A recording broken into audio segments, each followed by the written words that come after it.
د شهباز شریف په حکومت کې د پاکستان قرضو ډیره ترقی کړې ده. پاکستان ترقی نه ده کړې، غوړې د پاکستان باندې چې کمی قرضې دي هغه ترقی کړې ده. حیران بشئ چې شهباز شریف په 3 کالو کې څومره غټه قرضه راغوستلې ده. حیران بشئ. لکه ډېر ملګري اکثر دا خبره کوي چې عمران خان قرضه ډیره راغوستې وه. عمران خان وایي چې زه به IMF ته نه ځم او بیا د IMF نه غټه قرضه راغوستې وه. عمران خان باندې لکه مطلب د قرض حوالې سره الزامات لګي. خو مسلم لیگ نون شهباز شریف چې څومره قرضه راغوستلې وه نو په هغې هم په دې ویډیو کې خبره کوو. بل شفیع جان چې کوم دی هغه خو کلیام مسلم لیگ نون ته حکومت ته صفا الفاظو کې ویلي دي چې تاسو په موږ څومره ظلمونه وکړل د دې په ډبل کې به موږ په تاسو کوو. که تاسو په موږ 200 FIR کړي موږ په تاسو 400 FIR کوو. شفیع جان خو کلیام چیلنج ورکړی دی حکومت له چې په هغې هم ډیټیل سره خبره کوو. ټول نه پهله د پاکستان په قرضو باندې خبره کوو. د شهباز شریف په حکومت کې د پاکستان قرضو ډیره ترقی کړې ده. ملک نه غوړې قرضو ترقی کړې ده. سټیټ بینک مطابق دا کم فیګرز چې در سره شریک کوم نو دا د ما د خپل ځان نه دي بلکې سټیټ بینک پرون دا خبر جاری کړه. سټیټ بینک مطابق 30 جون 2022 پورې د پاکستان مجموعي قرضه 47.83 ټریلیون روپۍ وجي. 47.83 ټریلیون روپۍ 2022 پورې وه او د عمران خان حکومت 2023 کې 9 اپریل 2023 کې ختم شوی دی.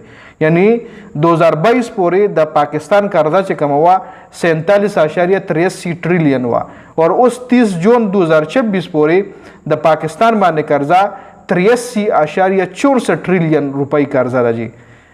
دا 2022 پورې 47.83 और 2026 پورې 83.64. یعنی شهباز شریف حکومت 3 کالو کې 36 ټریلیون قرضه راغوستلې ده د IMF نه. 36 ټریلیون. لکه که یو کال نیمې حکومت نور شهباز شریف وکړو نو دومره قرضه به پاکستان چې کله نه آزاد شوی دومره قرضه پاکستان نه وي اخیستلي څومره به شهباز شریف په 4 کالو کې دا قرضه راپوره کړي. لکه پوره هغه فګر به سیم کړي. لکه دومره غټه قرضه شهباز شریف حکومت په دې خپل لغه کې راغوستلې ده. او دا قرضه چېرته تللې ده؟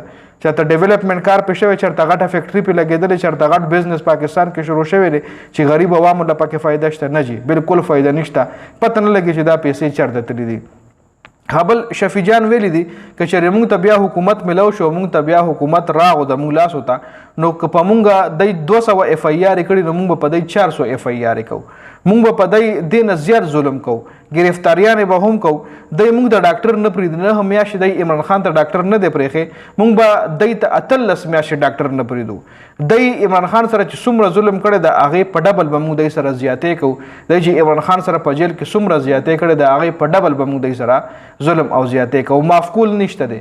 یعنی عمران خان مخکې د جیل نه دا خبر جاری کړی چې بس راځئ چې ټول کینو دا ملک چلولو دپاره رایوځې شو. عمران خان وی چې ما معاف کړي دي. خو اوس د عمران خان چې کوم لیډرشپ دی دومره وکړولو، یو عمران خان چې کوم دی اچې روزي او هغه له حکومت ملو شو نو خو ښکاره خبره ده چې هغه به دی نه خپله بدله ضرور اخلي. ځکه هغه غریب چې کوم دی په جیل کې دی ډېر تړپاو کړو. لکه داسې جیل دی هم جیل ته تللی دي، دی له جیل کې ښه مکمل سهولیات وو. هغه سهولیات اوس عمران خان ته نشته دی. خیر دا په دې ویډیو کې اپډیټ شو. د دې حوالې سره ستاسو څه رایه ده کمنټ لازمي وکړئ.